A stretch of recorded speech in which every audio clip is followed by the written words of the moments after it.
mother is very happy to be alive after this large tree fell into her home while she was sitting and feeding her newborn. It happened during high winds yesterday. Camera 7's Ranji Sinha spoke to the mother and shows us the massive effort to make this home livable again. This tree is actually quite wide at the base. An entire half of it, this one, remains standing, but the other half you can see is cracked at the base. The very widest part of the trunk is at the lower portion. That part, when smashing through the fence, you can see all this debris right here in the front section. And then if we come around these branches, you eventually get to see the house where the top half of the tree landed, and it's inside the house. It kind of sounded like a car driving over gravel, but it just kept getting really, really loud.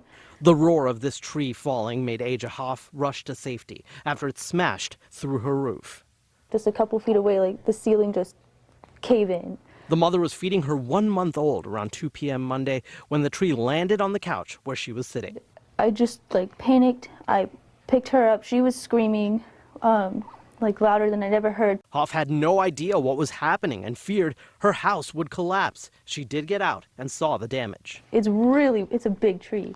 So I was just glad that it had come from where it did and it landed where it did and that we were where we were. Because, I could have just crushed us.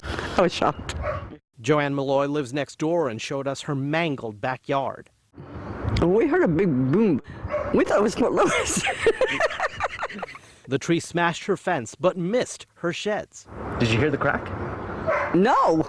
Aja Hoff and her daughter escaped unharmed. Her daughter's room and much that was in it was ruined. Mom definitely has a story for her daughter when she's older. Just being so small, it could have been a way different story. And I'm really blessed that it was the way that it was. So I just want her to always remember that. And just to give you perspective on how close this really came, you can see the damage to the ceiling and the roof inside, and we tilt down and there is the baby's crib just a few feet below. All of this debris is still here in the front of the yard. And then if we walk over to the door, you can see this red tag that says, "Do not occupy. This house is not safe for anyone to stay in." In Lakewood, Ranji Sinha, Cairo 7 News.